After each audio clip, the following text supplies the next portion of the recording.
Hi, I'm Luis Antezana. I'm president of AF Seattle. And welcome to Tales from the Client Side. This is our latest Career Insights event. It's the second Career Insights event we've done this year, which is perfect because we are in COVID times and everything about employment and everything else we know is up in the air and a lot is changing. This is prompted by the idea that we always talk about agency side of things and agency world, and everything's from the perspective of these of freelance creatives and agencies, but there's a whole second and growing legion of client-side creative teams, namely like Amazon is, Cal McAllister told us a year ago plus that, essentially Amazon is the largest creative agency.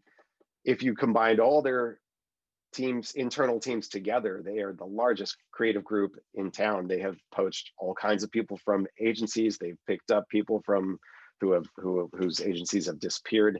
It's a huge thing, and it's a force to be reckoned with. Not just Amazon, but the allure of client side. And then too, a lot of, as we said in the promotions, like a lot of people are going to stay agency anyway, but we can learn a lot from people on the client side as to how we can deal better with them. What are our misperceptions? What's a way for all of us to get along? So I wanted to bring up a data point about our what I noticed from looking at our email statistics. Opens, clicks, and all that stuff is usually the thing that we concern ourselves with on promotional emails.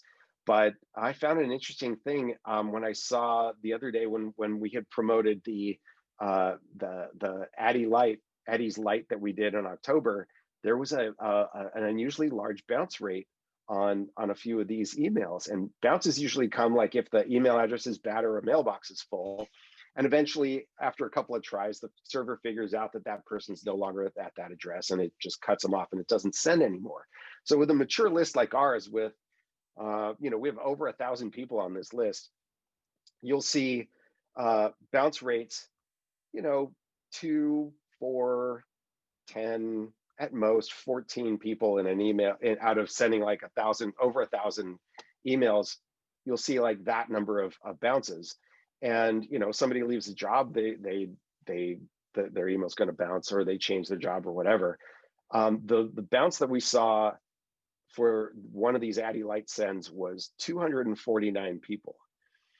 So maybe some of those people did change jobs, and maybe some people had a lot of full mailboxes, but that is a huge, huge difference. And I looked back at some other bounce rates, and we had like 75, 120, 249. This signals to me there's probably some unemployment within there, or some leaving jobs. And so there's a little bit more immediacy to talking about this client side thing, because there is a perception that client side could be more stable. It might have less, more considerate of work-life balance, more regular work hours. There's a lot of reasons why you might consider client side. So we want to know if that's true. Before I get down to business with bringing on our panelists, I'm going to talk super quick about some club business here. Namely, we have Addie Awards. Call for entries has been announced. So the gala is in March, but judging happens in February, and the deadline is in January. The early bird deadline is, I think, New Year's Eve day, December 31st. I think that's like a 15% discount. And if you're a member of AF Seattle, you get even more off. And really, if you do the math, it only takes a few award entries to make it completely worth paying for your whole agency to be a membership. Certainly, if you're an individual, it's beneficial. So I'm going to transition from talking about Addie's and real quick and bring on our director of membership, Patrick Bagel. Patrick, do you have anything else to say about membership, or what do you want to say to the people? Well, hello, everybody, and welcome to probably what's going to be an amazing event. And I'm glad to have you here. As Luis just said, I'm the membership director here at AAF Seattle. And a couple quick announcements. And one of them is just, if you hadn't heard, and this is for our current members, but if you had joined between July 1st, 2019 and July 1st, 2020, we'll be extending your membership for 4 months due to COVID-19. which is, a benefit of COVID, if you believe it. There's not many, but that's one of them. 4 more months, part of our organization. And in terms of people that are on this call and are not currently members, well, what are you doing? Come on in. The water is not just warm, but fantastic. And I'd like to say that, as Luis just hinted at, there's a lot of great benefits to being a member. And so if you have questions about that, please reach out directly to me at membership@afseattle.com or go onto our website and check out what membership has to offer. So thank you, and enjoy the event.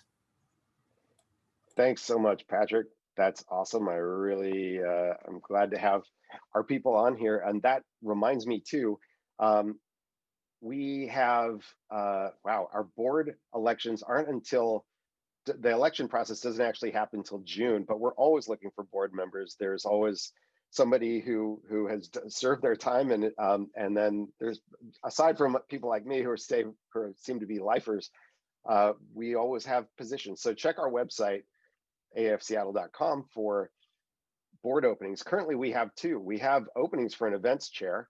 We're still having events even though we don't have an events chair, but it's a lot better when we do have one. And we also have an opening for government relations, which is extremely important, actually. It helps advocate for advertising and creatives and agencies within our city government, the county, state, national level, and vice versa. It helps, we get to inform our community about what's going on. We're unique in Seattle here that we have an office of the creative economy with King County executive. Dow Constantine has started that. And then also we have the Office of Art and Film and a few other city level departments. So this area is really cares about what we do here as creatives, but we need to have a voice within that process. So that's what the director does. If you're interested in that, send me a message, president@afseattle.com. Or check the website and let us know there. Likewise, sponsorship. If you want to get your name right in this space up here, where I'm talking, and you can get rid of me and have your big logo back there. We have need for sponsors, both at the event level and corporate sponsors for just general club sponsor, right? We have a lot of different ways to do that. So sponsorship@afseattle.com. I'm going to end the commercial here.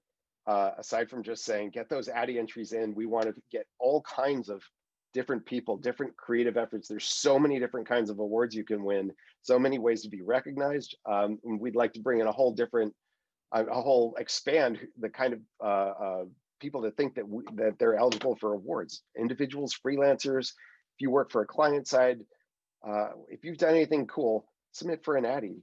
You could win an award and feel really like a big shot. So let's get the show going here. I'm really happy to bring a panel together here of people literally from around the world.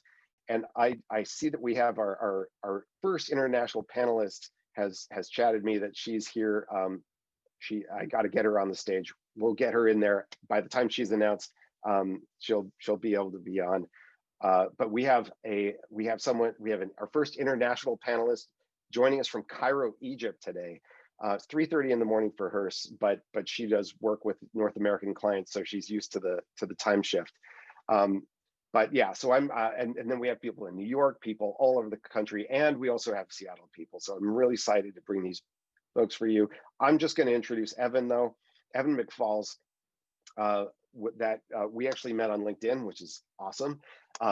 He's done a lot of things. He's been on client side, he's been in agency side, he's done a lot of work within this. So he's really well qualified to talk to both angles of this.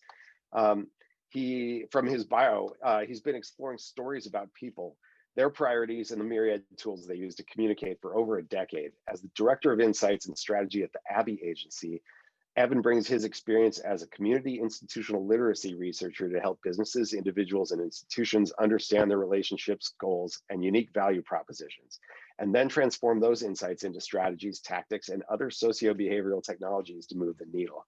It's my pleasure to introduce Evynn McFalls. Evynn, thanks. You're going to be our moderator. News to you. No, he knows. Hi. Hi, everybody. It's such a pleasure to be here today. Oh, well, I'm going to get out of the way and let you take over. Thanks sure thing. Yeah, thank you. So it's my great pleasure. I might pop in once in a while with a comment. I love that. That's good. So it's my great pleasure to be here today among so many talented, thoughtful, and impactful panelists. I'm just going to go through and quickly introduce you to the people that we're going to be speaking with tonight. Just as a note of housekeeping, as I introduce you, please just feel free to step on the digital stage. Hi, Charlotte. Let's start off with my good friend, Erin Staples. She's the product marketing manager at Lorable. Erin is passionate about community-driven solutions for both tech and media worlds and can often be found at the intersection of media and tech, shaking her fist at both worlds. Erin believes human impact should be one of the first things we take into consideration when creating new products. She's worked both in agency settings as a freelancer and in-house for media and early-stage startups. Currently, she leads product marketing at Lorable, and academic researching. And she's also an academic researching the creator economy through her newsletter, Media Hackers. Outside of community and product, you can find her online, lurking around in the media and media adjacent roles, playing in no code and demystifying emerging tech industries. Why don't you pop one up for us, Erin? Hi, I love this little pew format. It's really exciting, I think. All right, well, welcome, Erin. We're so happy to have you here. Next, I wanted to introduce Omnia Nabil. She's content alchemist and founder of O&O Comms as well as CX Podium. Omnia is a content designer, a brand storyteller, a user experience writer, and an active CX advocate in the MENA region. She has been helping companies find their brand voice, understand their customers, and create compelling content that converts since 2005. Omnia made the shift from agency to client side back in 2014 and is now running her own content experience agency and CX platform in Cairo, Egypt. Omnia is always challenging the status quo, critiquing inadequate business practices, and promoting empowerment marketing. She's the founder of O&M Comms, CX Podium, as I mentioned before, and Connected Content Experiences, a proprietary marketing model that's designed to bridge gaps and reduce friction between brands and customers. Why don't you join us on stage, Omnia?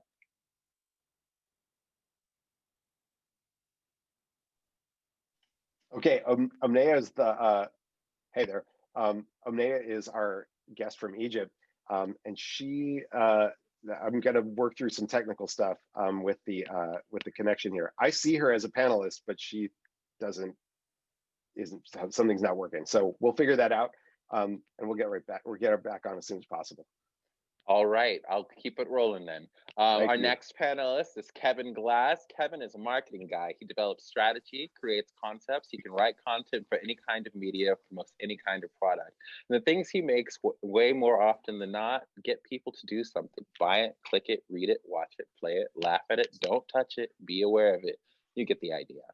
On the agency side, he's done those things for Wonderman, Razorfish, Colin Weber, PRR, and J-Ray. On the client side, it's been Microsoft, T-Mobile, Eddie Bauer, Amazon, Goodman Brand, and Alaska Airlines. Come on up, Kevin. It's a pleasure to be here. Thanks so much for being here with us. Last and certainly not least, I want to make sure that we introduce our friend Fiona Rimley. Fiona has spent 10 years in marketing and fashion retail before transferring to the agency side for 18 years. She's worked at several of Seattle's leading marketing agencies, including Wonderman, Rational Interaction, and WE Communications, and was the vice president of program management at her last 3 gigs.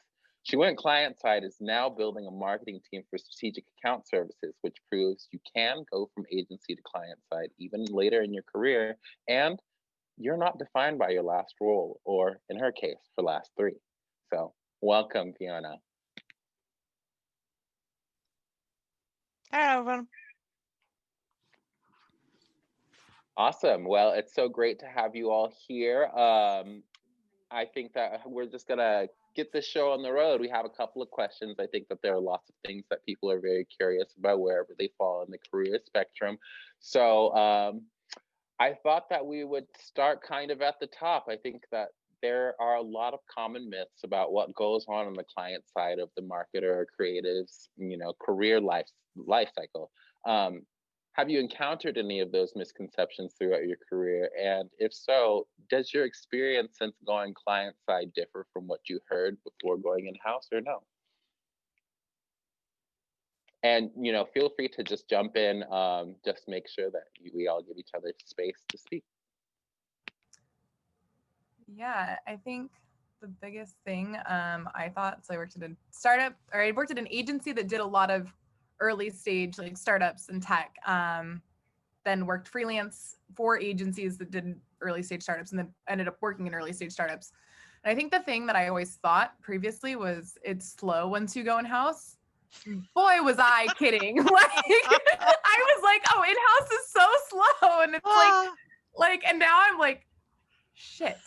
Like, where was that pace and quiet that I thought was going to exist? Like, let me just, because I think like the other thing is like I also have more empathy for my agency folks now, because like when I was an agency, I was like, what the hell do my clients do all day? Like, do they not answer their emails, or do they not like?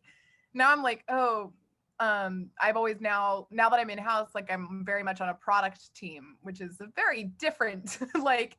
I'm like, oh, not only are we marketing this product, but like we also need to build this product, which is a whole different, world to be in. Yeah, I think Thanks, Eric. I can build on that. Love the idea that there's not much to do in-house. That might be my favorite thing I've heard all week. I think the misconception that a lot of people have of going in-house is that it will stifle any and all creativity. When you work for a very large tech organization, I think there is this misconception that you become a robot or you become a cog in the machine. And there are an enormously large amount of processes you have to learn. I would be lying if I didn't admit that up front. You have to learn the system, you have to learn the language, you have to learn the leveling structure, the communications, all those things need to be learned. But it does create a model where you can actually be creative and focus on doing really cool things. It's just that you have to protect your space. The saying at my company is that they will keep throwing things at you until you say no. So you have to sort of work out what you want to work on, what you don't want to work on, but you need to create the space where you can do great creative work, because it is possible. It's possible to do some really kick-ass stuff. You just have to protect your boundaries and not take on too much. Yeah, I felt that way as far as the pace. Because I thought, if you're only working on one client, how busy can you be? Because at Nixie, I'm working 3-4 clients, and then you get in there, and there's all these different little things that will keep you pretty busy. Although I don't think I've ever said no to anything, because I never thought there was going to be anything good at the end of saying no to someone that asked me to do something. So that contributes to the overload of work as well. So. And I still don't say no. So yes, I can do everything, and then which is probably the wrong thing, but I still do it. I think to that point, Kevin, I think the other thing is going in-house requires you to be a little bit more of a general, like we're an agency, you're like incentivized to be a very specialist person. And sometimes like I've noticed I've relied on more general skills, and being a little bit more diverse in skills being in-house, which is something I didn't expect. That makes a lot of sense. So I'm glad that each of you kind of spoke to the idea that, well, it turns out that when you go client side, it's not the slow, steady, easy experience that people think of it as. So I guess that kind of segues into my next question about what I think is another common myth. A lot of people, think that we transfer you transition out of the crucible of the agency environment into the in-house space, and they say, oh, well, your work day ends at 5 o'clock. Typically, there's a lot of ideas. The work day ends at 5 o'clock. You have more time with your family. There's a better work-life balance. What has your experience been in that regard? I do end up doing a lot of work, and I'll leave at 5 back in the day when you could actually leave someplace. But if I still need to get the work done, that hasn't changed from whether I'm at an agency or in-house. It's got to be done by tomorrow. So I'm staying up late tonight. I'm just not staying at the office to do it. Yeah, I definitely echo that. I'm going to say, to be honest with you, I haven't had a work-life conversation in probably 10 years. I think that agencies aren't famous for work-life balance anyway. Then you go into a tech firm where the expectation is that you will work the hours required. So I don't bluntly put no if work-life balance actually is a thing. I mean, most people now talk about work-life harmony and how work and life sort of flows together, especially now when we all commute downstairs to our dining rooms or wherever we're working. It takes up the space, or the hallway, or wherever you are. It's very hard to walk away at 5 o'clock. So it's not that I don't think work-life balance is important. I'm just going to say, in all honesty, I don't know why anybody would join an agency thinking that they're going to get work-life balance. And I think if you transfer to a tech firm, you bring those long hours with you. I mean, there is this idea that you should work on what you love because then it doesn't matter so much, which sometimes is true and sometimes is not. But I wouldn't recommend agency or tech for work-life balance, to be 100% honest with you. That makes a lot of sense. I damn near screwed myself then because I've only worked in agency or tech. So I'm probably and a brief stint in journalism, which is also another not famous for work-life balance thing. But I think like on that note, boundaries is like something I've had more success with in-house than I have had at agency. And one thing is like there's the whole saying like there's not many people over the age of 35 in an agency, and that was something I was told repeatedly. And so, you know, I don't know if I was just around the wrong mentors that kind of drilled that into me. But you know, one place, like my boss has 3 children under the age of 10, and that is something that has changed a lot for me because he's like, no, I'm logging off and spending time with my kids. And like having someone in that role, even if it's like non-intentional, like I don't think that's like an in-house or an agency thing, because like that's also something we could bring to agencies is, you know, hey, I'm logging off and having time with my kids, so leave me alone. I think it's a very, you know, pertinent thing to keep in mind. That makes a lot of sense. So do we have any other thoughts on this topic? Yes. What work-life balance, I think, and from my experience here in the Middle East, we see a lot of people who are either single or divorced or single parents on the agency side. I mean, I don't know if it's a trend over here, but I think on the agency we put in a lot of hours. We were expected to work 12, 14, 16 hours a day, working on pitches on weekends, even on official holidays. So I think it's very hard to have a family or have a healthy relationship and a stable family life when you're working at an agency. And I've worked at 4 or 5 different agencies in the region, and this has always been the case. And people think, well, maybe if I move to the client side, it's going to be more flexible. I'm going to have more time to spend with my kids. I'm going to have more time to spend with my family or friends, more time for myself, more time to travel. But I haven't seen that when I moved to the client side. You know, it's always, you have a different, you're still working 12, 14 hours a day, especially if you're into tech, like Fiona and Aaron said. But it's crazy. I mean, it's like, where do we find the balance? I would say to that end, I think it is more flexible because you're not having to work your clients' hours. You know, the thing about an agency is if your client's online at 6 o'clock in the morning because they're on the East Coast, you're online at 6 o'clock. I had a client that was in DC who had a team in Seattle. So he would get online at 6 o'clock in the morning, which was 3 a.m. my time. And then his team would work until 7 at night. So it creates an almost an impossible model where you really, you know, you end up killing yourself and having to bring in extra people. I think the difference in tech is the hours are still long, but you are more flexible. I find you are more flexible in terms of if I want to, this morning I started work at 5 o'clock in the morning because tomorrow I'm leaving at 2 o'clock because I don't need to be tied to somebody else's time zones.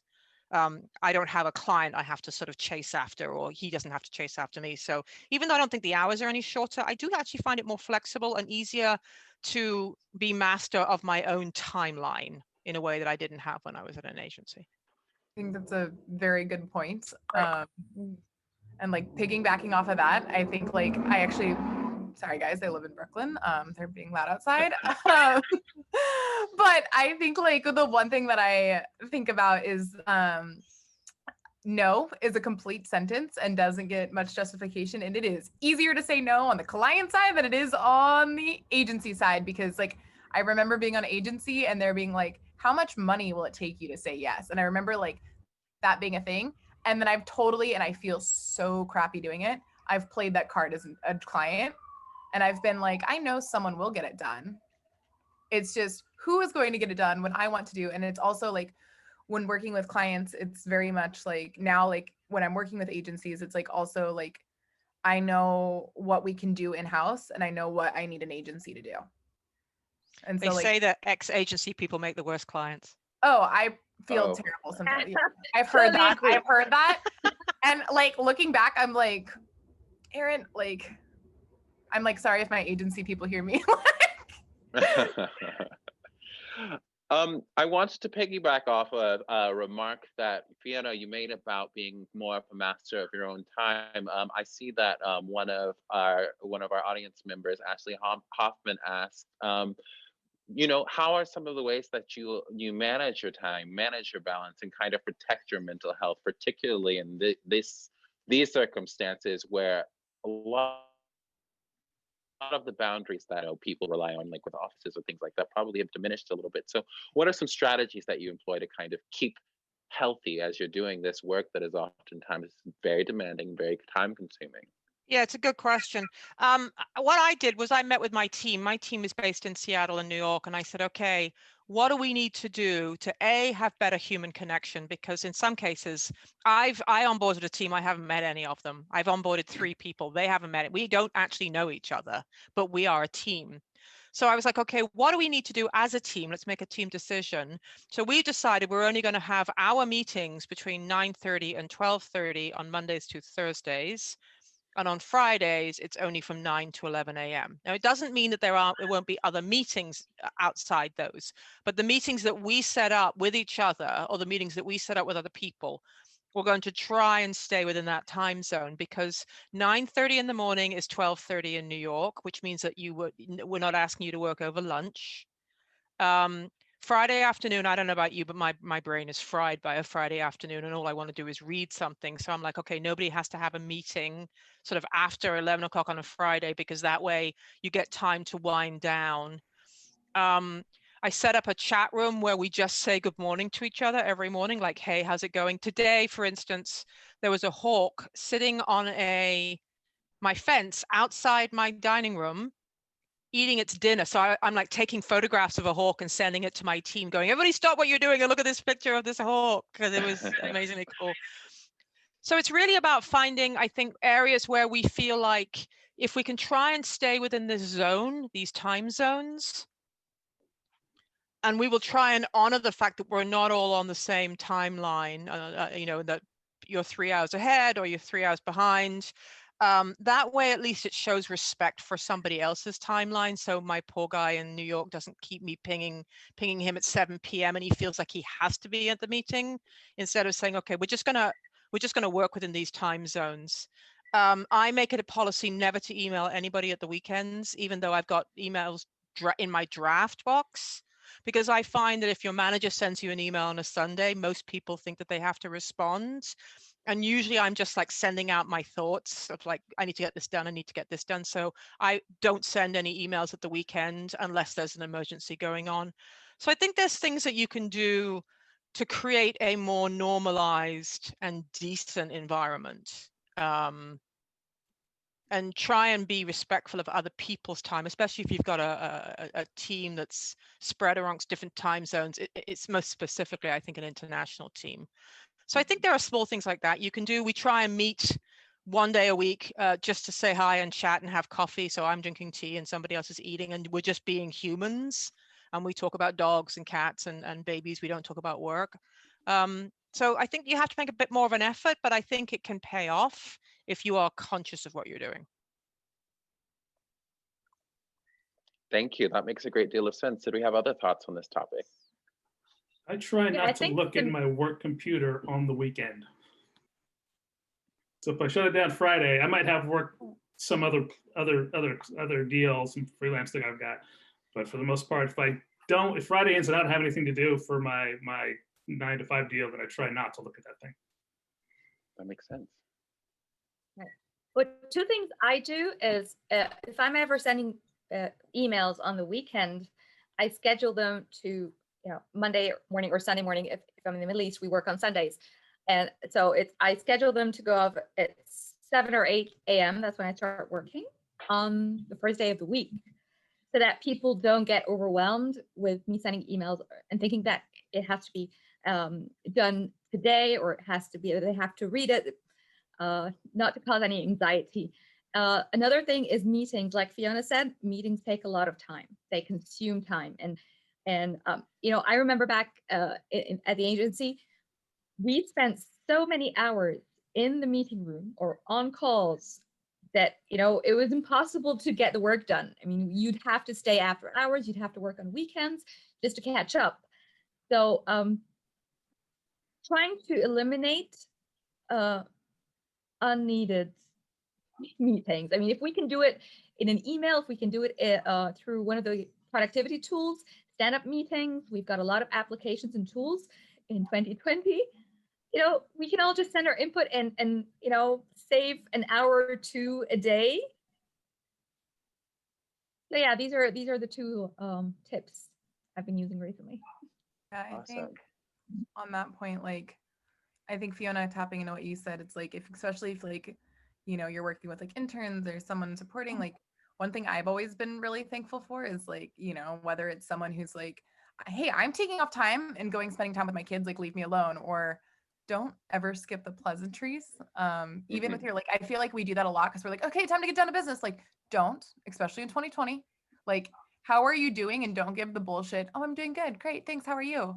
Like, it's okay to be real. Like, hey, I had a great day. I had a bad day. Like, I read this really great book and I'm feeling inspired. Like, one thing that like I've been really practicing and we practice at our workplace is you're not allowed to just say good. Like, you have to, that's a pretty like generic word that we all just use. Be okay to be like, I'm not okay, and extend that like to any agencies, partners, creative teams you're working with, because it's a lot more human and we all like it because that's human, and be human first.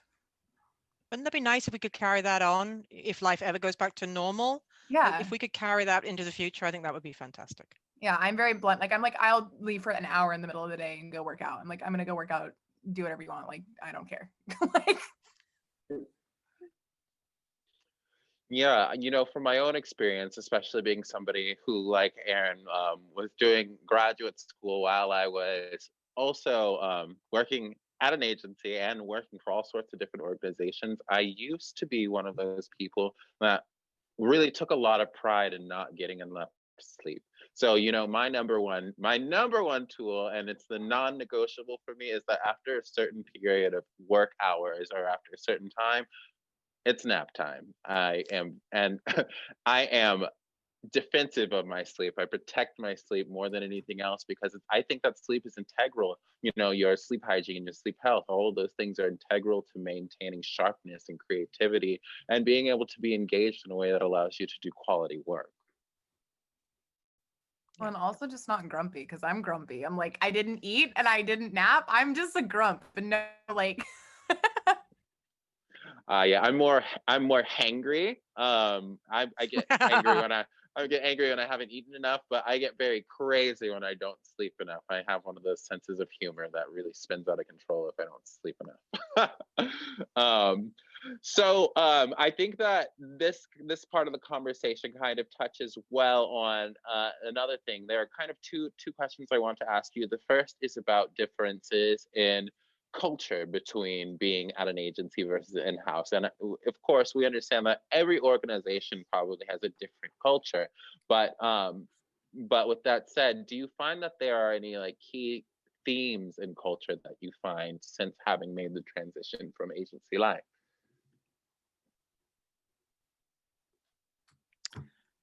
I think it depends on where you work. I mean, I work at a tech firm with a very strongly established culture. I mean, there are books written on the Amazon culture. So am I going to come in and change that?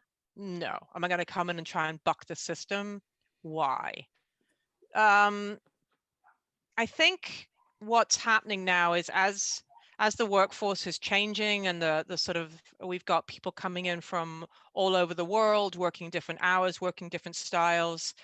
I think the culture is more organic than it used to be, but on the other hand, there's also a need for more education and more training about how to be culturally respectful of all different communities and different races. So it's very interesting. It's become in some ways a very engaging educational place. And for me, I've learned more about talking about the people in the space than I have about the actual work, which has just been fascinating.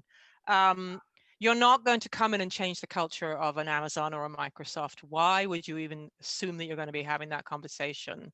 You know, you are one in some cases hundreds of thousands of employees. I think the important thing is finding a space where you can be respected and do good work and you feel like you're treated well. And if you're not, then make sure that you know what the resources are to change that, because agencies are, you know, I mean, people, as I used to say, nobody joins an agency to be bored. Agencies are fun, they're engaging, they're loud, they're all the cool things that we think about when, you know, when you're thinking about an agency space. And in-house where I work isn't exactly the same. It doesn't have that same ebb and flow, but there's a lot of areas where you can sort of be yourself. And I think that at the end of the day is actually what really matters. Yeah, I've noticed that when I've worked at places that didn't have an in-house team and built an in-house team, and it was, I was building an in-house agency, but certain behaviors that you get to do at the agency would be disruptive at the airline. So where if I'm at an agency and I can drink on site, but if I'm at Alaska Airlines and I go out to lunch and have a drink, I can't come back to work for 10 hours because that's the rule for the pilots. And so we had this laundry list of things. Well, we'll set the cubes up this way and we'll play music and we'll do this. So we had all these things we wanted to do to make it feel like an agency, but probably wasn't really ever going to happen. I'm a bit of an exception. I went to early stage tech and agency life is very similar. So I'm one of those, like, we have beer happy hour on Friday. Like we do at our company, we do Waffle Wednesday, and it started as like it started before I was there, and I couldn't even tell you the reason why it started. But now it's something that we do remotely because it's like the pandemic times, but we all eat breakfast together on Wednesdays, and literally nice. it's no work conversation allowed. Like we don't talk work. Like you have to, so it's like we hear about like people's like kids or like people's life, or my cat makes an appearance quite often. But yeah, I think there's a reason I've been very staying agency or early stage startup. I have to say, I do like the nobody is an asshole policy that we have in our team. So that for me has been a step up. That's an excellent policy. I think more places should adopt that. Yep. Yeah, I like that.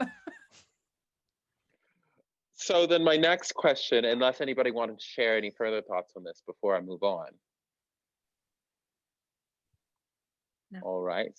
Okay, perfect. So then my next question is a little bit more about, you know, the procedure of work itself. I'm wondering, since transitioning into, you know, the client side of things in-house, do you find that your day-to-day work has changed meaningfully from when you were working in an agency, or no? Do you think that it's pretty much very similar? I know that Aaron, for example, you mentioned that the expectations are a little bit different from what you were doing, and that you needed to take a more generalist approach to your work. So maybe each of you could expand on what your experiences have been one way or the other.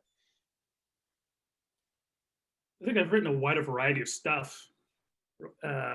The exposure to different kind of media ramped up when I was client side more than it was ad side, because I'm old, right? So it's like print ads and radio ads and TV ads, and that's all you did. Now there's social, there's blogs, and there's other kinds of content that I get to work on that I didn't before. But I felt like at the agencies, it's, you know, the opportunities to collaborate were greater, whereas in-house, for the most part, there's a lot of talk about it, but there is a lot of assembly line aspect of it, for one.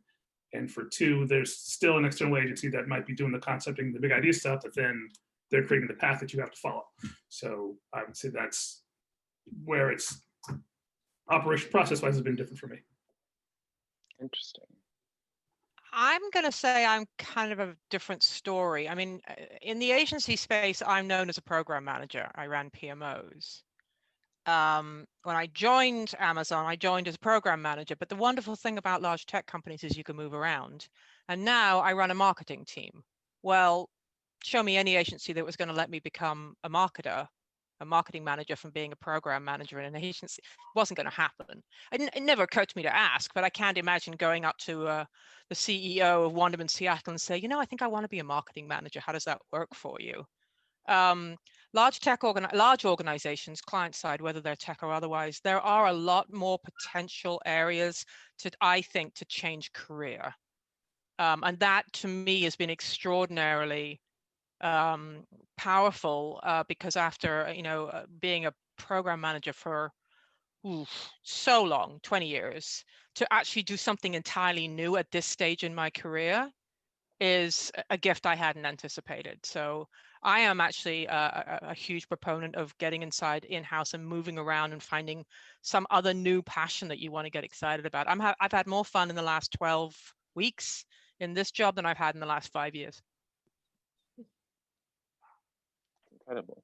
Love that so much. I think that's been very much my experience as well. Like moving, I've always been on the strategy or project management side. So I did a lot of strategy, a lot of digital work. And I got to go in-house, and it's like, look about community building, how fun that is. And look at like, I work a lot with product teams. So I've worked with both with like SaaS teams and now hardware products, which is like a totally like, I have never built hardware in my life, and now we're building hardware, and I get to work with like, I work with someone who came from Bose who's doing really amazing hardware work, and it's actually like building something is a totally like, it's a similar but different skill set that you've had to learn. But I'm now talking to like industrial designers and engineers, which is a very different than digital ads. But Fiona, I agree, like my experience is like you get to bounce around a little bit more, which is nice. And like, but you also can say no, like you're like, oh, I don't want to do that, I'm gonna go have someone else do that. I think my experience was different. I mean, I had more flexibility on the client side than on the agency side. I actually went to the agency because I worked at the marketing department at one of the airports in the UAE, and my manager was so fed up with the agency that she decided to create an in-house team to do all the work that the agency did. And she put me on the team. And she said, well, I was a fresh grad. And she said, well, you've got a year to learn all about media buying, media planning, about creative. Who do we need to hire? What do we need to do? We want to publish our own in-house magazine that was going to be distributed on flights and in hotels. We're going to do a lot of activities with the tourism board, and so it was it was very interesting. So I was on that team, delved into media and advertising, and that's when I decided I would shift to the agency and then move back. So no, I didn't have that flexibility on the agency side. I was pretty much assigned on a project on a certain client. I always worked in an AOR, agency of record. So I was assigned one client with a portfolio of friends, and I couldn't even switch unless I switched agencies or switched departments. So I didn't feel that flexibility. Can I also talk to something that Erin pointed out, because I think there's an elephant in the room that needs to be acknowledged, which is agencies don't like people over the age of 45. Thank you. Please tell us more about that. I mean, the recent quote by the CEO of WPP about everybody in his team being under 35, and I think that was a misconstrued statement, but it is a truth. And believe me when I say I actually know from a lot of bitter experience, there comes a point where, and let's face it, in the agency space, you revolve around every few years. You either get laid off because the business flexes or you go somewhere else.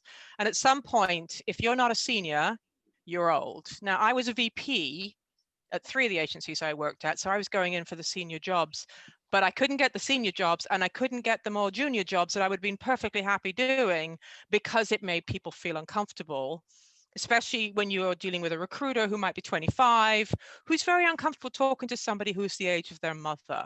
I understand it, but it's something that's not really addressed. Whereas if you go in-house, I'm not saying that there isn't ageism, because of course there is, it exists everywhere, but it's not the thing that comes right in front of you before you can actually get in the door. It is a bigger playing field. So a lot of people are going in-house at the end of their agency life. I certainly did, because the experience of being a woman in her 50s in an agency is excruciating. So there has to be acknowledged that is one of the reasons why a lot of people do go to in-house after they've had their agency career. It's a really good Great point. point. Yeah, I think I had the best mentor before I took this job because I was very nervous going in-house. I was like, oh my goodness, I'm like killing my chance to ever work in media again. I'm killing my chance. And I was like, expressed to her this concern. And she said, you know, excuse my profanity, but she said, you know, shut the fuck up. All these people are going to go away and no one's going to remember in 3 years anyway. You work in early stage startups and tech and agency. Like, so. Yeah. But thank you for speaking that. Yeah, But do you think that's because you know, a lot of people on the agency side want to make the move to the client side? So maybe because there's a shift, we don't see a lot of people wanting to shift to the agency side. I mean, I see from my experience, most people who join the agency are usually fresh grads, or they've only been in the market for a couple of years. But I personally haven't seen someone with what 10, 20 years of experience who, you know, wakes up and decides, you know, I'm moving to the agency side. I want a more crazy lifestyle. I want crazy working hours. But yes, I totally agree that they wouldn't hire, you know, or they'd have the tendency to hire younger people, younger talents, because I think there's this perception that the agency has to be young and hip and crazy, and I don't know, you know, that we need young blood. Well, there's this whole, I mean, one of the agencies I worked at used to say, never forget that you're the client, the best part of the client's day. And I get it, I do. You know, agencies aren't banks. They're cool, they're sexy. You know, people say fuck. I mean, you know, they're a different mindset, and I get that. I think there is a misconception that people in the mature part of their career are not any of that, and it's blatantly not true, because I know more rock and roll crazy people in their 60s than I know in their 30s, believe me. Some you wish would be a little less rock and roll, but I think there is the barriers in age haven't broken down in the agency space the way that they are breaking down in the in-house space. And I think that agencies could take a lesson from that model of people being valued for their expertise, not judged for their age. Definitely. I love that. That is very, I'm like, can I like fist bump through like Zoom? Like, right. Right. That's really, that gives that's me really so good. much hope. Like, well, I the mean, thing is, it faces every individual on the planet. Yeah. Anybody who's used to being in a creative space is going to face this environment at some point. So I'm a firm believer in just having real conversations about it, other than sort of pretending it's not happening, because it just creates this weird dichotomy where agencies become unwelcoming. And an agency should be a cool and funky place to work, not a place where you feel you can't be accepted because you were born in a different decade.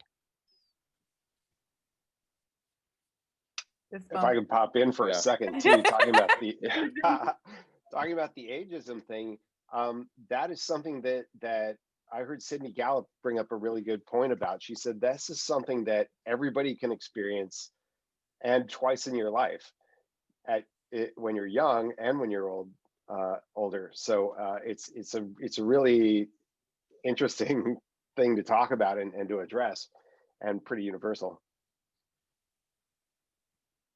So, yeah. I think that's actually, when I was looking at this role, I was kind of like experiencing a little bit of burnout and like, oh my goodness, like I'm scared to go to a role that I'm not going to have a life. And I got married this summer. And some people I talked to were like you stable, and I'm like, yes, stable relationships are cool, guys. Like this is something I want to do with my life, and like I don't. And they're normal.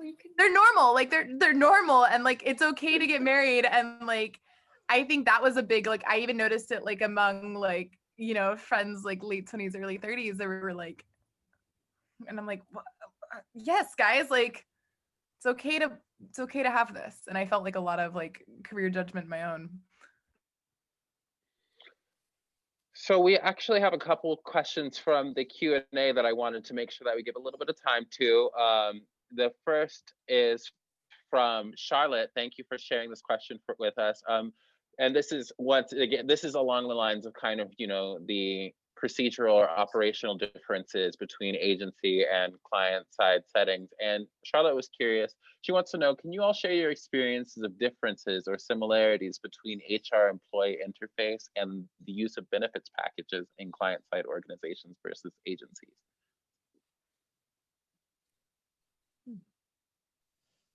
Have you found that's any, you know, have you found that's different? I mean, in my own experience, at least in almost every agency setting that I've worked in, that presence of HR is a little bit less pronounced and a little bit less obvious than I have seen in corporate settings. But what has your experience been? Can't speak. I have never. This is my first time having an HR person. Like we never really had one when I was at agency. So I'm like, what is that? I can speak to, I have the best benefits, retirement, and package that I've ever had in my entire life in-house. I have like great, like, and it covers both me and my spouse. So I think that's, yeah. I think the burden on HR people in-house is different. I think that they can't sort of wing it. They need to follow much more strongly prescribed protocols and systems and processes. So I think that from my experience, the relationship with HR is a lot less person to person and much more person to system. But I don't really think that's a surprise to anybody if you think about how high the stakes are. Benefits, to be frank, I haven't found much of a difference. I mean, you know, there's always the idea when you join an in-house company that you might be privy to a stock package, or that might be a sort of a longer term play. Then sometimes the salary is not as good as it is in an agency. But these are all the things I think you need to sort of weigh against each other. But in terms of HR, it's not that they're not people, they are. It's just that I don't interact with them on a human basis, more on a process basis, I guess. I think in my agency experience, I didn't see any HR. I didn't deal with them. I think human resources was managed by the finance department.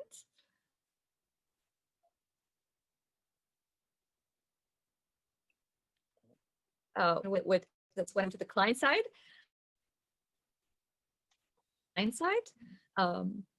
was a lot of travel, so we got there was more exposure.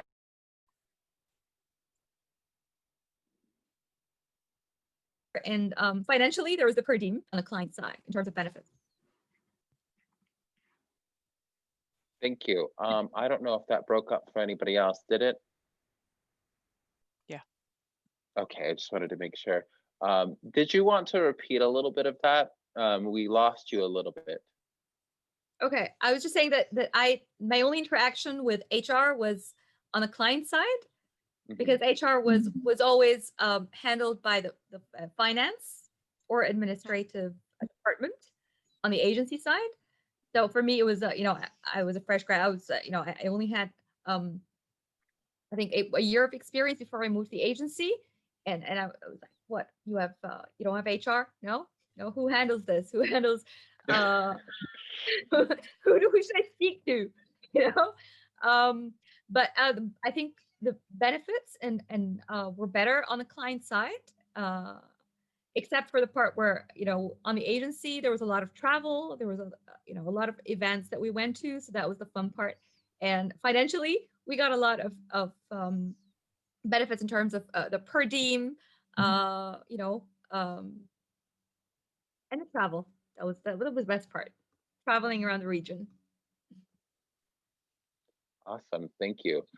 We do have another question in the Q&A that I want to make sure that we give some time to as well. And this was from Carrie, who was curious about have you perceived any differences in diversity and inclusion at agencies versus client side? Do you feel free to kind of come at your answer to that question in any way that you see fit, but have you really noticed differences between the two different realms?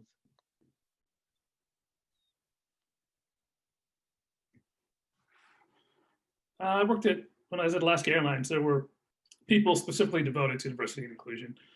So even some of the stuff I wrote, there were platforms to communicate that throughout the company.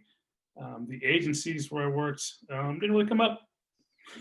Mm-hmm. I mean, this was years ago when it wasn't maybe as top of mind as it is now. But I was there. I might have been the only person of color in the place, but out of 30, which is still small. But yeah, didn't seem to be as much of a thing as it's become over the last couple of years.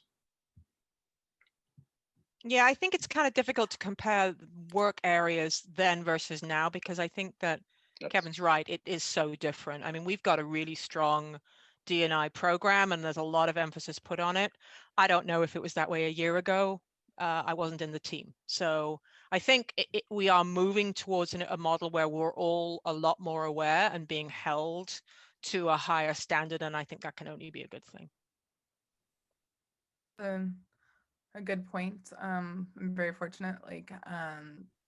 The organization I work for was started by an immigrant, and we've had a lot of conversations at it. And I think one thing that's an interesting thing that I think we've talked about is sometimes in our Waffle Wednesday when we're talking about non-work related things, that this has been, an interesting, it's come up a lot of I think all of us have had very open conversations about diversity and different policies, even because it's and I think I guess I've never worked corporate, so I've never been you can't talk about politics at work. I've worked agency or early stage, so I probably have a skewed sense of everything. But it's been nice to have open conversations and be in a diverse environment about that. Thank you. Those are all very thoughtful responses. We do have another question, and then I'm going to kind of move back to, well, first, we're going to ask one more question, and then I'm going to announce that there's a poll, and then we're going to proceed into the next couple of questions. So this question is from Diem Nguyen. They are asking, if you could start your career over again from your early 20s, would you have started with agency or client side?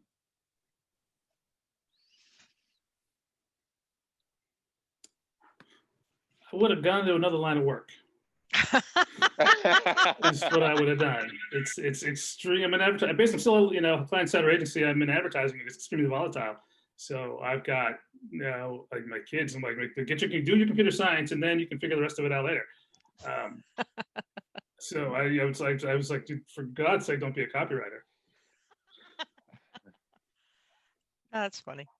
I started as a model agent, so I have the weirdest career trajectory. I was a model agent for 10 years before I went in-house to marketing at Nordstrom, and then bounced back to agency, and now I'm back in tech. I have absolutely no idea how to build a successful career trajectory. So would I do it differently? I don't know what I was doing. I don't even know what I'm doing now. So that I don't have the fortitude of mind to plan a better career. I've had I'm having still a lot of fun. I get to work with some kick-ass people. I don't know. Maybe I would learn to be a developer, because I think that, the world needs better women coders. But yeah, I don't know. That I would want to I think of the times that I worked in software, contracted software, and I'm like, ooh, that development guide looks scary. I was so I don't even know if I know enough code to know that I don't want to do it. I have absolutely no clue, because I use my agency skills every day. So I'm probably in the Fiona boat of I have no idea what I'm doing or what I would do. I don't even know what I want to do in 5 years. So I'm like, and I think that's an okay answer. Fair. Omnia, do you have a perspective I wouldn't do on it that? differently. Mm-hmm. Yeah, I just wouldn't do it differently. I think everything just went out as the way better than the way I would have planned it to be. Yeah, that makes a lot of sense. For me, I think that I'm still in the throes of my 20s for now. I'm holding on for dear life. Um, but I mean, so far I feel like I feel comfortable. I kind of started in the agency role, and I felt I've been in a variety of different functions, but I have felt that as an agency and really kind of developing a variety of skills across a number of different areas and competencies, and also just the sheer toughness of that, especially when you're first starting out. And I mean, and obviously in-house is very demanding as well, but I think that agency environment, well, I described it as a crucible before, and I really do think that it can be that way, which is why so many people burn out of it, or and it's also not, I don't think that cutthroat is the right word, but there's high turnover in agencies, I think. Oh yeah. And having longevity in that environment, ideally that gives you the opportunity to develop a number of skills, and hopefully laterally, that make you it doesn't even have to be laterally developed skills. I mean, you can become a specialist of an agency as well, but one hopes, or at least I have found, that developing a number of lateral skills and that toughness that you develop from being in that crucible-like environment that is just so stressful has made it a lot easier for me to withstand the demands of other kinds of roles. And I will also say, just kind of speaking to my graduate school experience, is that working in an agency made me so much better, or like so much more able to withstand the demands of graduate school.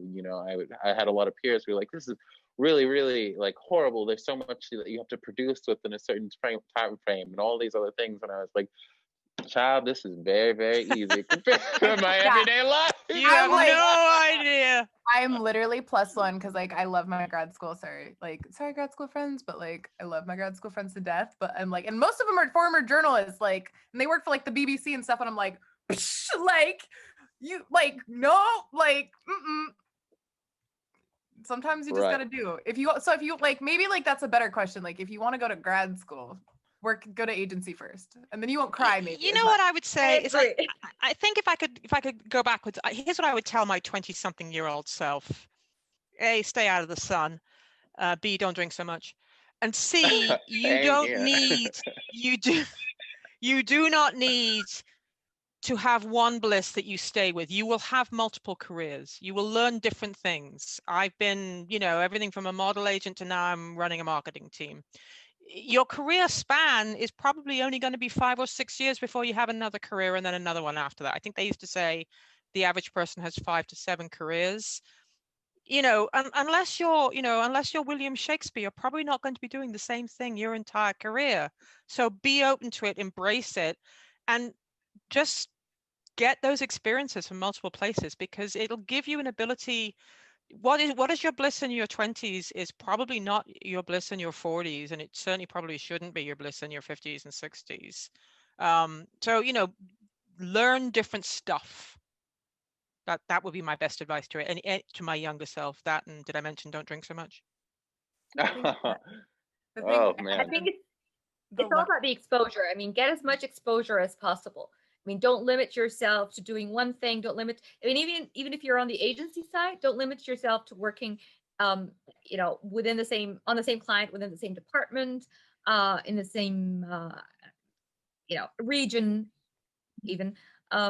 Get as much exposure as possible. If you feel like you'd like to do something different, take a break, and it's okay to take a break and just go explore something. Do some copywriting.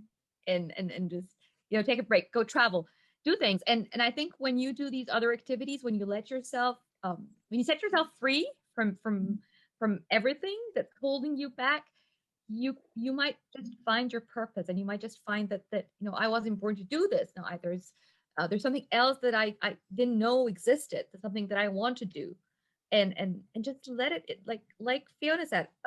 We could have one career, two careers, three careers, up to 7. It's okay. You can have 15 careers throughout your life. Just follow follow your heart. Just and don't limit yourself. The world is the world is huge. So many opportunities there, so many ideas. And can I just say one more? And this is a very weird piece of advice. You're going to get laid off. You're going to get laid off more than once in your career. I've been laid off 4 times. It's very painful the first time. By the third, you don't give a rat's. You're like, oh, yeah, whatever. Here we go. Agency life. It's so devastating, I think, to people when they're younger and who don't know what they should have done differently or could have done differently. And I don't know how to explain it other than that is the agency ebb and flow, and you are going to experience it at some point. So try not to let it devastate you and roll through it, because you will survive and you will get another job. And at some point in your career, maybe you'll have to lay somebody else off, and you can do it with a bit more grace and compassion. And I don't think it's just being laid off. It's also about failing. It's okay to fail. I think we need to normalize the idea of failing, because if you don't fail, then you're doing something wrong. You've got to fail so you can, succeed. It doesn't work in any other way. Yeah, I think having just kind of gone through one of these, it's okay to not I think the biggest thing I've had to learn myself is in this wave of my career or whatever, is you're not your job. Yes. And loyalty ends at the paycheck, which my grandfather keeps telling me to this day. He's like, if they ain't paying you shit, you don't owe them shit. And it's I'm always like, but grandpa, this is so nice. And he's like, no, honey, you've got to take care of you first. And if you're not mentally okay, if you're not physically okay, if you're not any of that, then you can't, you're nothing.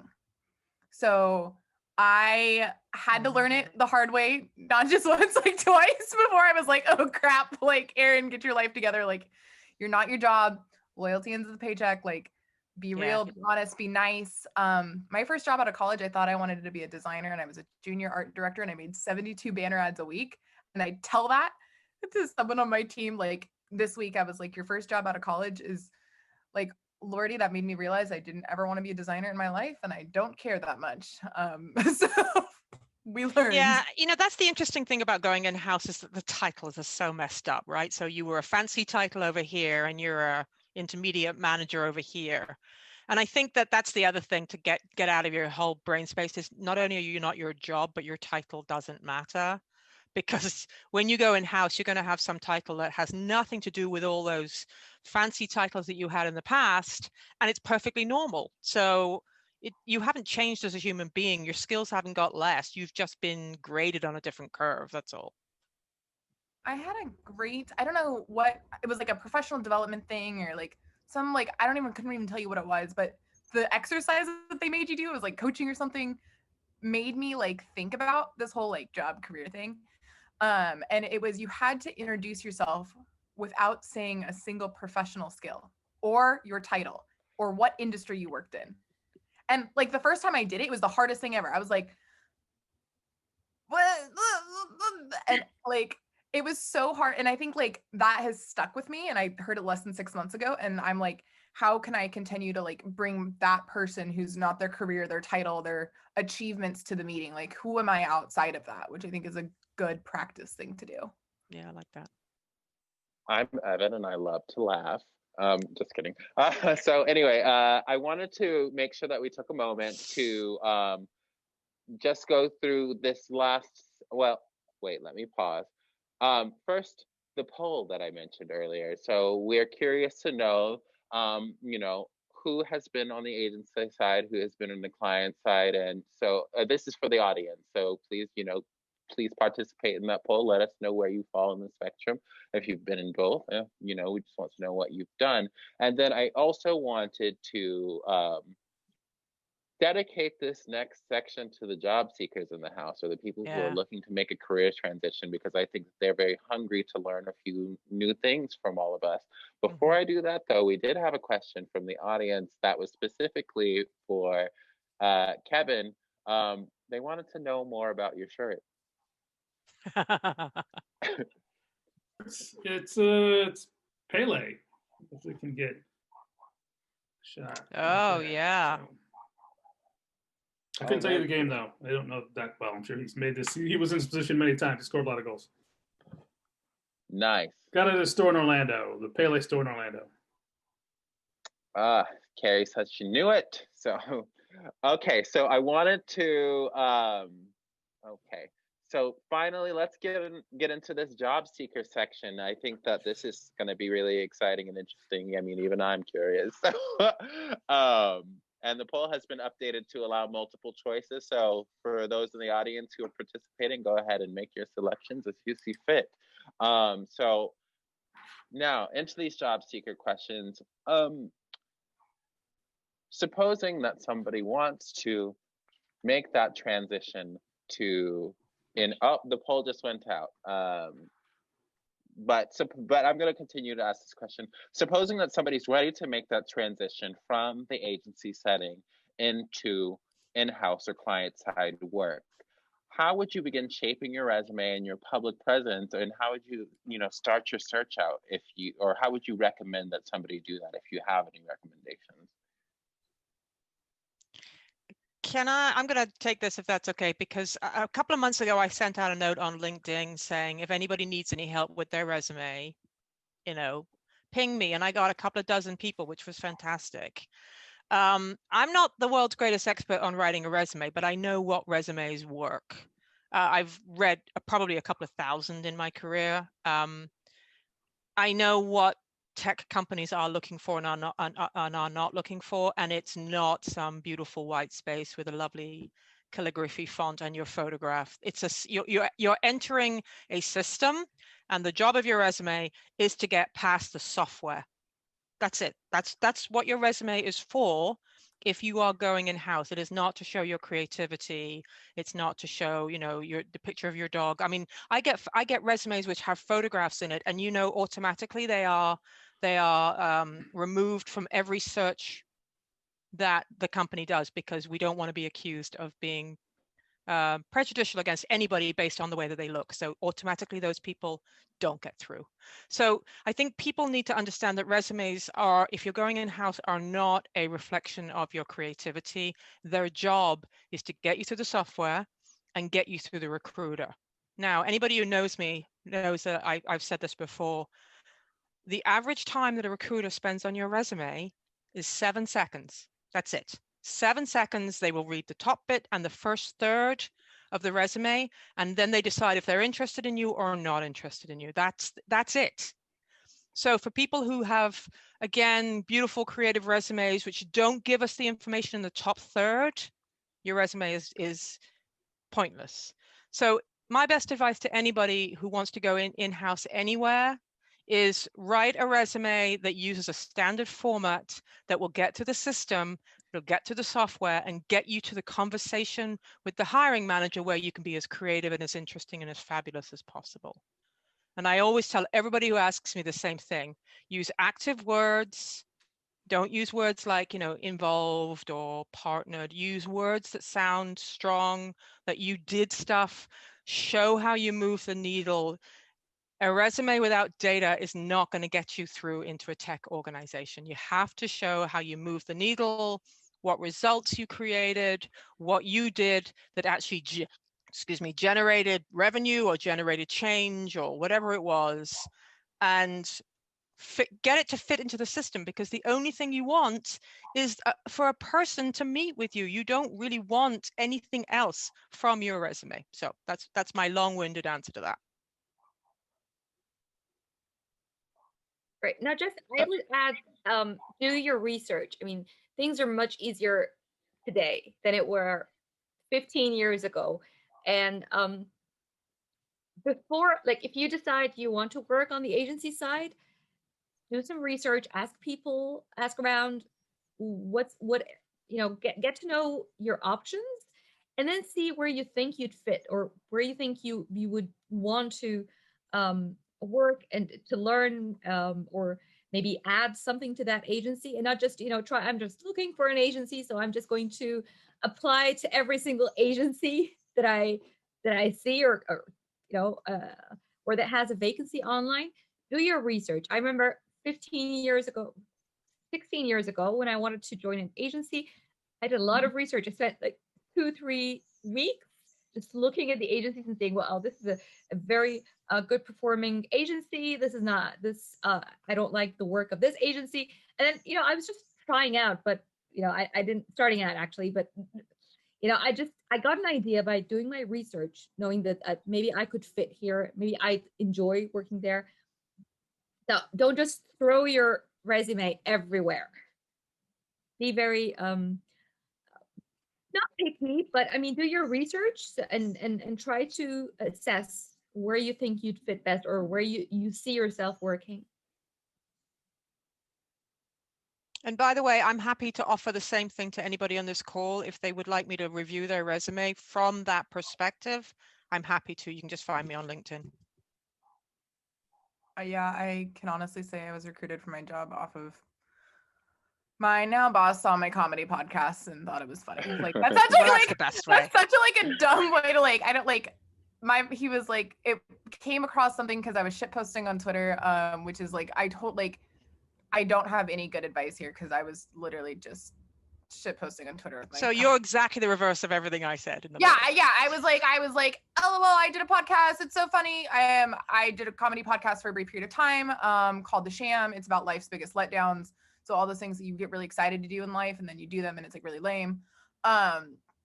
It stumbled into the hands of someone who is hiring, and then they looked at my background and were like, oh, she came from tech, she's freelanced. But I was recruited for my agency experience. So like my first call, they were basically like, we work with 5 agencies. We need someone who knows the in and outs and like what to ask for, because we're all engineers and neuroscientists. So I have no clue this creative thing. So can you just like figure it out? So probably don't listen to my advice. Listen to Fiona's. yours is far cooler than mine. I think go to Fiona for the advice, go to Erin for the energy. Yes. Yeah, I like that. Don't come to me. Don't come to me for the energy. I'm exhausted. Great. So kind of, carrying on to these questions from, about seeking work in the post-agency transition. Are there any common mistakes or pitfalls do you think that happen when you're coming over from the agency and going into the client, the client-centered world? Not centered, but in-house. Oh, I have one and I used it today. When you are in an agency, you always get those clients who think they're creative. Don't be the client that could puts the handlock on your creative team. I'm a big believer, let creative people provide the right constraints and then let creative people do the creative things. We had a photo shoot happen today from 700 miles away. I wasn't even on there, and I love all the photos and it's great. And I wasn't obnoxious to my creative team. And my whole job today was tell the product and more of the engineer people, do not bug the creatives. Still, sometimes you have to know and rely on that experience of what it was like to be on the creative side to let the creatives do good work. That's good advice. I would say do not ever say that's not my job. Unless you're the CEO, anybody else who says that's not my job is an asshole. I know people way above my level in terms of seniority and how long they've been in the company, and they've got very fancy titles, and they're still doing a lot of day-to-day stuff that probably they could delegate to other people, but it's not appropriate to come into any in-house environment being too good for the work that everybody else around you is doing. It's not a good way of integrating yourself with the team. It's not a good way of moving your career forward, and it's not a good way of learning anything either. It's, I came in to my role with a very much a sort of sense of, I understand my role, I understand where my skill set is, but all of this, it's all brand new, and I had to learn the whole process. And really, you need to have an open mind. I mean, that's true of the agency space as well, but I'd say it's especially true if you're going into in-house.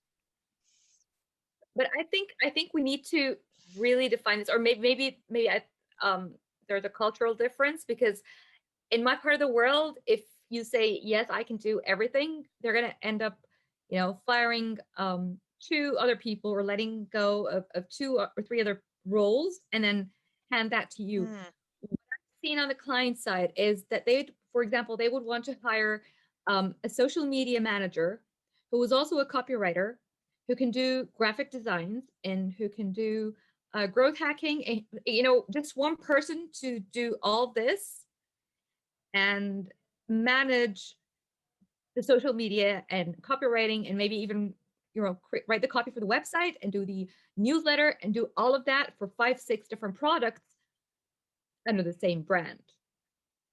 I've seen this, I've experienced this firsthand, and you know, it's all about expectations. If you say no, I can't do this because I'm a social media manager, or I'm a creative copywriter, and it's not like, I'd love to learn and do, but you don't use me. I mean, yeah, I think use me is the word. And I've seen this, and especially with the pandemic, I've seen it's crazy. I look at LinkedIn and, you know, I see the job descriptions. It's crazy. They want one person to do everything. I mean, the next thing, they'll want a person who can do the programming and do the finance and, you know, handle the marketing and even business development together and do product demos. I mean, I'm sure I'm going to see this sometime very soon. But yeah, it's good to learn. Yes, I can help. I can learn. But, you know, as long as all of this is well defined and that you're not abusing this, using my flexibility, of course. So I think it's very healthy for a person to take on roles from different departments or different roles within the same department, because that's how you learn. I mean, I would have never understood how the growth hacker on my team worked if I didn't, you know, get my hands dirty, if I didn't do or try to do what he was trying to do, if I didn't do social media. You have to, I mean, the agency gives you that flexibility. You know, you can go to, you know, attend a shooting when we're shooting an ad, we go and attend this. I've attended a lot of focus groups. I wasn't into research, I was a media planner, but, you know, I'd go and attend a lot of focus groups. I'd go and do field visits and go to the store, look at what's happening in the store, the packaging. So yes, you have to understand what's going on, and you have to try it yourself, but just don't, I hope employers don't abuse this. Yeah.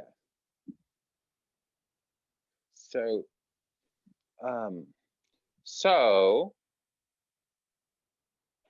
okay, so I did want to, we've actually run a bit long, which is really great because we offered a lot of really, really wonderful insights. So I did want to kind of transition into the last. I want to leave this part with kind of the last thing that I think is pretty important for job seekers to be thinking about. So maybe if each of you could just add your perspective on this question is, you know, in plotting the story of their career, you know, making decisions about how they move forward as they transition into new roles and things like that, how would you say they can, you know, what advice would you give them in identifying the role that is right for them? And this can incorporate any number of dimensions. So, you know, compensation, culture, duties, et cetera, et cetera. There's so many things that we have to take into consideration when we are, you know, moving into a new role.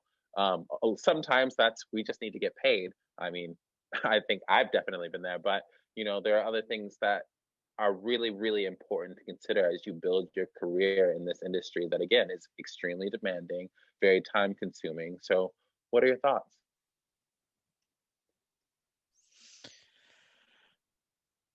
For me, it's a couple of different things. I think there is, remember when you're in an interview that you're interviewing them as well as them interviewing you. I think we always tend to think I'm there to, you know, to do my song and dance, and somebody else will find me appealing and they'll pick me. But you have to pick them as well. You have to determine whether or not you can work with these people. So I didn't learn that until quite late in my career. I was like, oh, please, please, please. And then at some point I was like, wait, hang on a second. So that was like the first thing. The second thing is, there are so many avenues now to get reviews of the company that you're looking at, be it, you know, on LinkedIn, be it on, you know, on Glassdoor. If everybody you respect says that this company or this team are a bunch of jerks, they're probably a bunch of jerks. Now, that doesn't mean that everybody's opinion is the right opinion, but if there's someone whose voice you take seriously, and you're like, okay, if Erin says this is a good company, I'm going to believe Erin because I know and trust Erin. If she says they're jerks, they're probably jerks. And so you have the ability to actually make decisions based on that in a way that I don't think, we didn't have that sort of, 10, 15 years ago. You just had to sort of pray that they turn out to be good people. And last but not least, and I have done this myself, don't think you can change them. Your job is not to go in there and go, well, they really were jerks, but you know what? I'm such an amazing hire that I'm going to change the culture of the company. It's going to be awesome, because it won't, and you will end up probably paying the price in some way or another.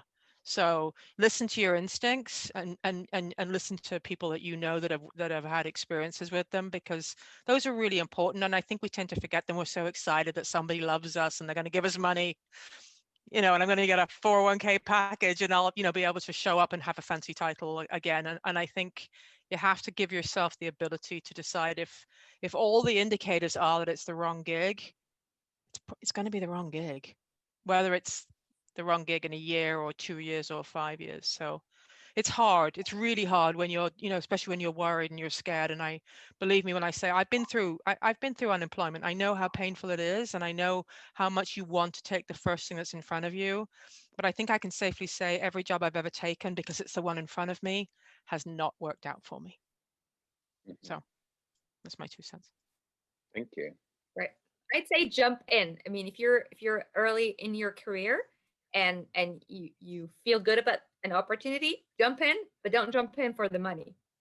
I mean, when the money's good, that's a red flag. I've seen that. I've experienced that. They're paying more because no one else stays.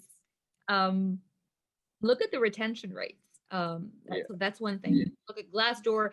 I mean, I didn't check I remember moving to an agency, and then I hadn't reviewed that agency or asked anyone about it, but then someone just said, you're the fourth person they hire for this position in less than a year.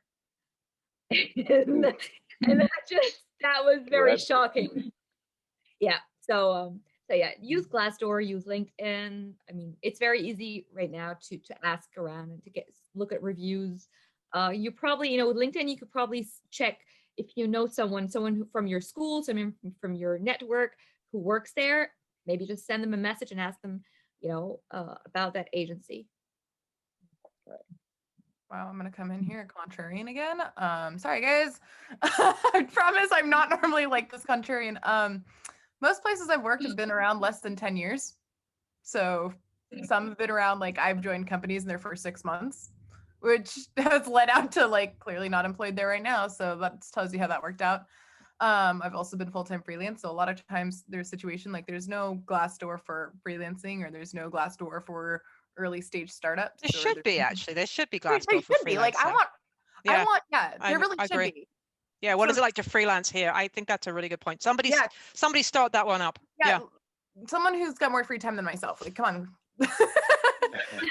But I think like on that note, like there are things like I didn't have Glassdoor. There are questions I have learned to ask, however, of like, hey, do you have other freelancers? Like how many other freelancers do you hire? Or are you hiring soon? Or if it is a 40-hour full-time freelance position, you walk and turn your little tuchus right around, because that is bullshit.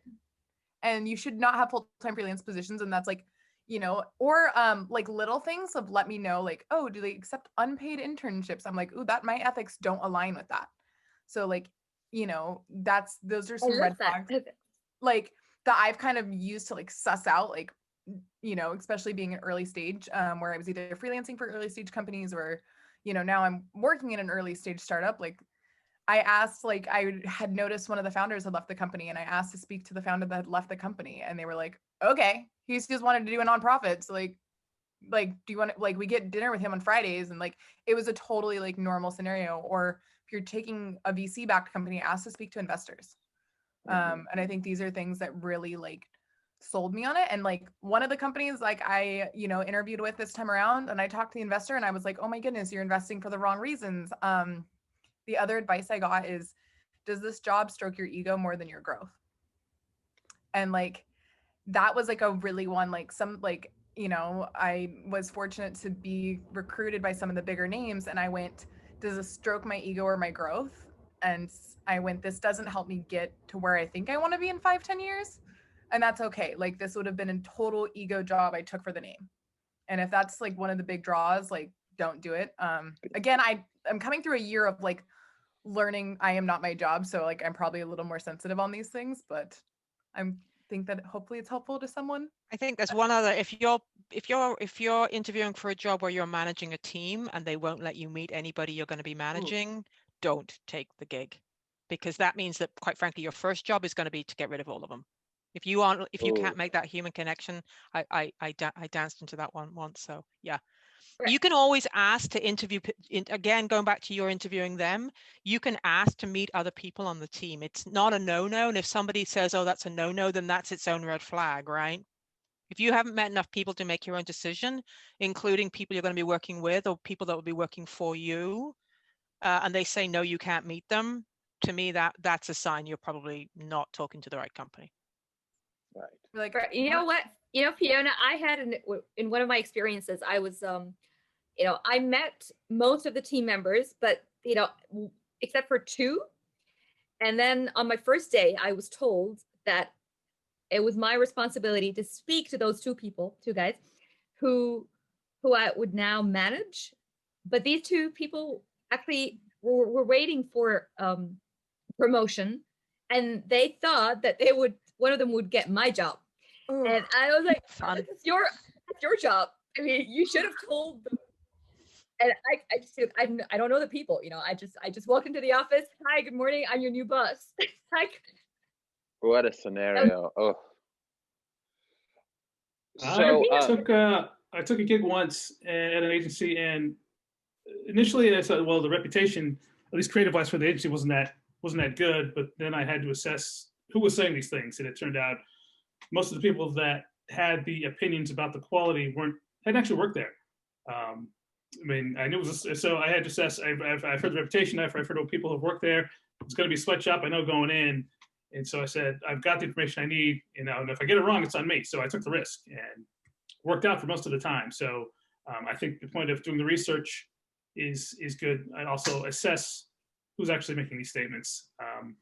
So that's how we did it. So I said, okay, I kind of know. I kind of knew what I was getting into, and a lot of it was unfounded. Some of it was, the sweatshop was, but the quality of the work, I mean, they're still doing quality work.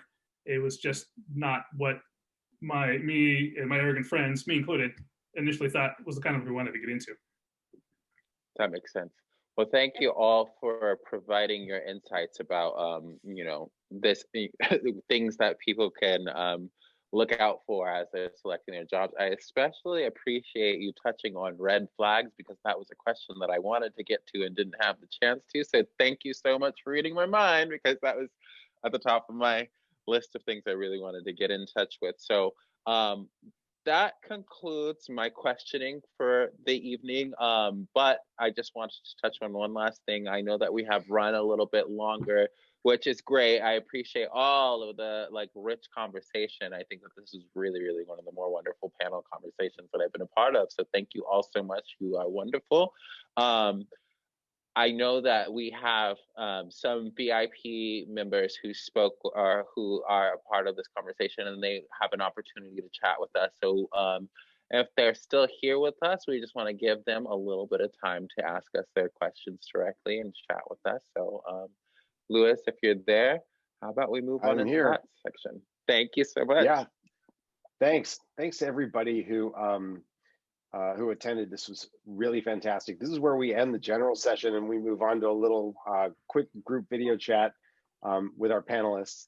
I also want to make do a special thank you to those who use our donation option on the ticket. That really helps our organization that doesn't, we can't do real life events. It's really hard to have any kind of income during this time.